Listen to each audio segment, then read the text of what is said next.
Hey y'all, this is Dream from Where the Yokels Grow, and in today's video we are going to be talking about growing seedlings inside of your greenhouse. If you all are new here, welcome, and if you are returning, I am so glad to see you again. Let's get growing, y'all.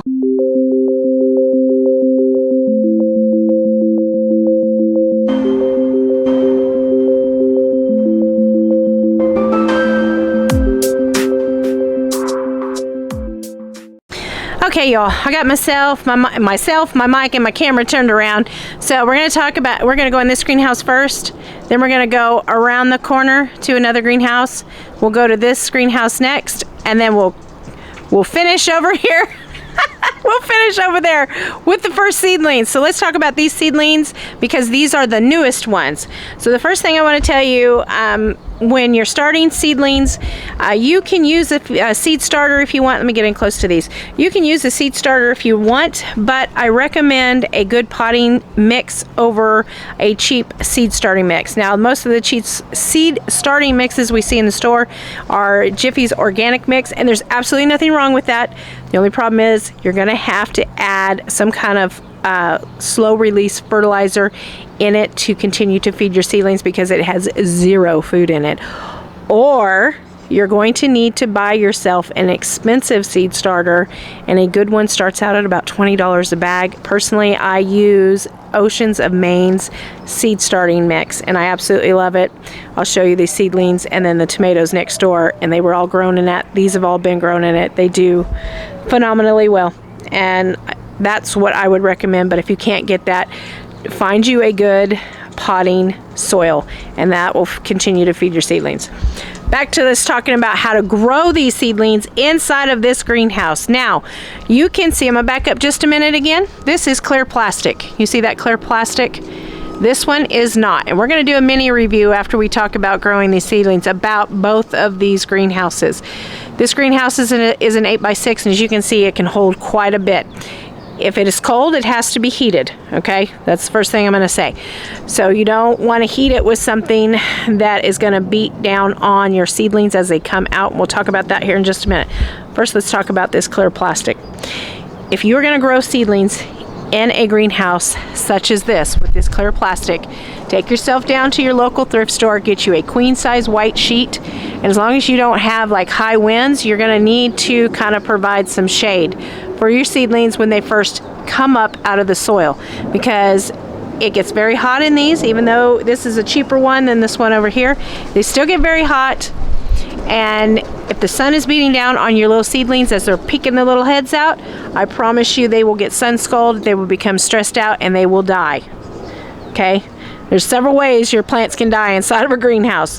One of them is not keeping them watered. Two of them is overwatering them. The other one is giving them sunscald and stressing them out.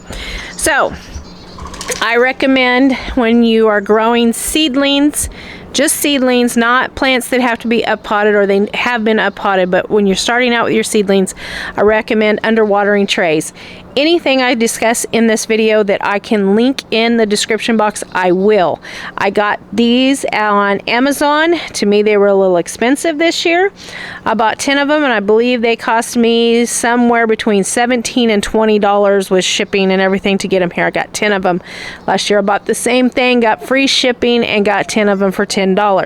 So as you can see, the prices have went up a little bit.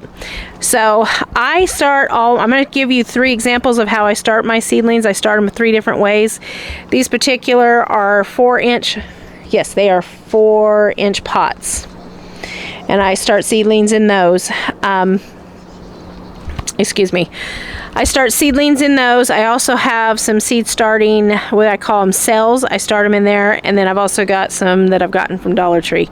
I try not to grow my vegetables in seed starting cells, and those are the ones that got about 48 cells in each one.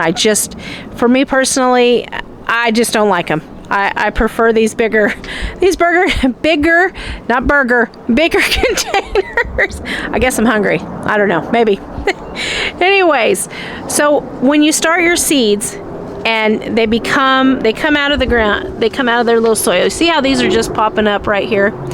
And if I lean back, you can see they're under that tray, and they're under there for a reason, and that is so they get shade, just like these ones. You can see that one needs its tray back up there, but this one can't be up there. So what we're going to do is we're going to take that tray on top and we're going to move it over there, and we're going to take that one. You see those seedlings reaching? It's because now they've come up and they don't got enough sun. So now they're going to come up to here in just a minute. But as you can see, these are under here. Here is the Jiffy seed trays. Now I said I know I don't like to use them, but I will use them for flowers. I don't mind using them for flowers because flower seeds, typically, most flower seeds, unless you're doing something like Elysium, are a little bigger and they're easy to work with, but these tomato seeds are not so easy to work with. But anyways, you can see, and not everybody's peeked their little heads out of here. I'm gonna open it back up again. Not everyone has peeked their little heads, but once everybody is out, or one of these bigger ones, see how I'm smashing it? I shouldn't be opening it.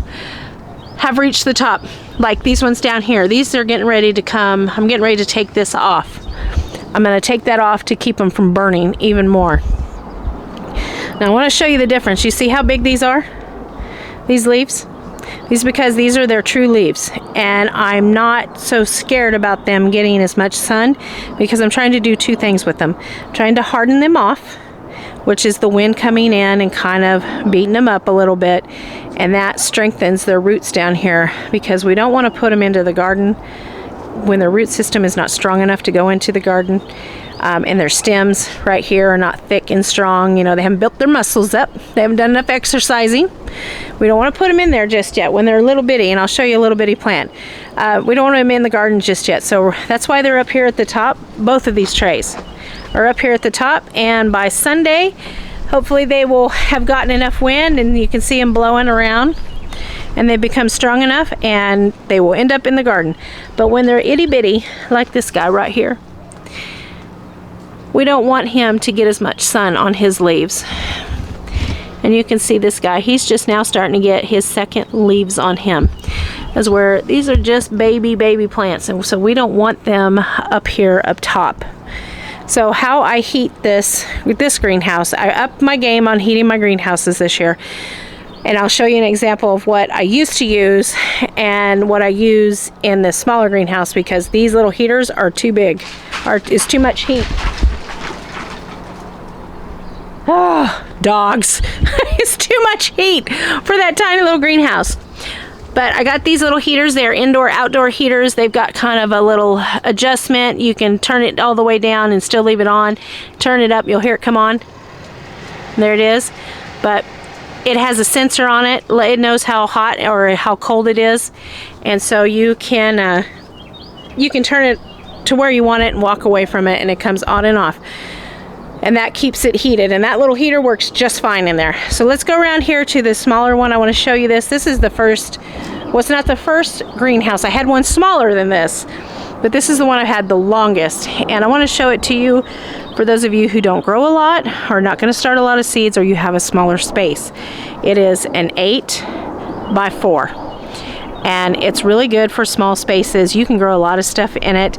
I had to recently replace this cover. Now the cover it had on there was much better than the one I just replaced it with. But this one's holding up pretty good, so I'm not really going to complain about it. But let me get a little closer. Then you can see they're started just like everybody else. I just wanted to show it to you so you could see that you can have a smaller one in a smaller space to grow your stuff. And they actually have them smaller for those of you who need even a smaller one. So let's walk over here to the final greenhouse, and I'm going to show you these seedlings and how different they are from these in here, and then we'll talk about these greenhouses and which one I recommend. Okay, so as you can see, these little guys are much bigger, and guess what? They are ready to go to their new homes, and they are ready to get into the garden. But as you can see, they're different. They've been up potted, and they're all by themselves. What's different is these guys are not in underwatering trays because, like you guys, I am on a budget and I only have so many underwatering trays. So it's easier for me once they get this big that I just hand water them, and that's how I do these. Just make sure, and I just got done with my morning chores in here. I got some more to water down here, but let me show you what that I still use every once in a while when I don't want a lot of heat, because as you can see, you see how close these are, so I don't want this guy coming on and heating these leaves up too much. So I've actually not been using it. I've been using it in my old system for heating. So let me show you, and I'm going to get up close to it, and I'm going to do it for a very specific reason. So there's how you see that. So there's the fixture. Let me back up, and I want to show you this fixture right here. It's not just clamped on. I hooked it around there, and I did that for a very important reason. I put mulch in the bottom of my greenhouses to keep them heated. I'm gonna back up. And if that heating light was to drop down and hit a dry mulch, that's why I wet this mulch. I do it for several reasons, but I wet the mulch as often as I can, or as often as I need to. I don't want mold growing in here, so we don't want to be stupid about it. But if that heat lamp was to drop on dry mulch, it would cause a fire, unless the light broke. But then we got an electrical outlet that's open, and we still could have a fire, and we do not want that. Fires are no good. It doesn't matter who's having them, they're no good. So this little light fixture, I'll see if I can find it. You can get them at Home Depot and Lowe's, and I'll try and find it and link it for you. But I think it's under $10. It's just a light. We use these in our Halloween decorations and displays to light up things. And then this light right here, I want to say was $7 or under. Now this is an actual heat light, or heat lamp, I should say, and it heats everything up. But what's different about these seedlings is I don't worry too much about sunscald for two reasons. They've gotten to an age where they have been hardened off and they're ready to go into the garden, so they're going to get beat down by this, because my garden sits in the west and it is direct sun. So they're going to get beaten down by some sun anyway, so it's okay. But now we're going to talk about why they won't face that in this greenhouse. I'm going to talk about this one first, and then we're going to talk about this one. I'll try to get done through it fast. I bought this one at the 1st of March. I've had this one for 2 years. What's different about the two, they're exact same frame, nothing different from the two. The only difference is this has the most crappiest, flimsy plastic cover I have ever seen. When I bought this one, it had a plastic cover like this, but I promise you it was not like that. So I don't know if they came from the same company. I don't think they did. But whatever happened, something has changed in how they are making this one now. The cover, sorry. The cover, and I'm going to get close. Now this one is a replacement cover that I bought, because the other one, like I said, I had it for 2 years. It had a little bit of wear and tear. You know, the seam had started to rip right down the sides where the zipper is. And when I was setting it up, I had left this door open, and the wind caught it. And because the frame is so secure, it literally, because the cloth was so worn where the ties tied to the side bars was so worn, it literally just took it like a kite and said, "Meow," and just ripped it and shredded it into pieces. The frame stayed right in place, but didn't work so well. But let me show you why I like this mesh top over this one. And I know you can get these on Amazon. I believe they're green and white. They are about $20 more than this one, but sometimes spending $20 more is better. I paid $56 or $57 for this one.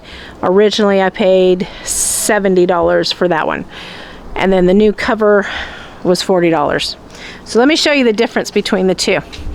This is the seam on this one, and that is the seam on that one, and you can definitely see the difference in the two. The other thing is this is much thicker, and with it having this kind of built-in, I think it's like a mesh, like a plastic mesh, having that threading of mesh, it makes this plastic much stronger than this. This is very thin. This is where this is very thick, and I don't worry, you see the difference? There's that zipper, and look at that zipper. So when you're thinking about getting one of these, don't get the clear plastic. Get the one that looks like this. They come in white and green. It's going to do two different things. It's stronger in its plastic, it's going to last longer, and it has a built-in shade, you know, filter. And you may not have to cover it unless you're just like in direct sun 24/7 and it's just beaten down on those. So here are the points that you need to remember. One, If you live in a cold climate or a colder climate, you're doing this in the winter, make sure your greenhouse is heated. You have options to do that. Put mulch at the bottom. It'll help maintain the heat. And if you're using heat lamps, water the mulch in case the heat lamp falls. You don't want to cause a fire. Pay attention to your watering. You don't want your seedlings to dry out, and you don't want to overwater them because they will dampen off and that'll kill them as well. If your seedlings are not out of the ground, keep them in the shade until they pop their little heads out of the ground. And then make sure you're keeping an eye on how much sun they are getting. When the time comes, when they get to about that big, or have their first true leaves, which is what this is. This is a true leaf right here. This is its first leaves, and this is its true leaves. They get about this big. You can bring them up into the sun a little more, and you want to start hardening them off. Hardening them off means allowing them to have a little bit of wind breeze, causing their stems and the roots to become stronger. So when you transplant them out into your gardens, they don't get into shock and like, oh my God, I'm being torn apart into a million pieces. So you want to keep that in mind, okay? So it doesn't kill them. I think that's about it. Yeah. Let me show you the first seedlings I grew, who are ready to go in the garden. These are the ones I was just talking about, the first of the video, that I discovered 2 days ago that they had spider mites and aphids. And I assume they got those because they started doing their hardening off about 8 days ago. And so they've been sitting out here. Last night they had their first thunderstorm. So I'm pretty confident, other than the bugs, we'll have to get those under control. We'll use Captain Jack's to get those under control. But they are ready to hit the gardens, and they are vegetables, herbs, flowers, strawberries, you name it. It's sitting on that table. All of it I grew except for about 8 plants.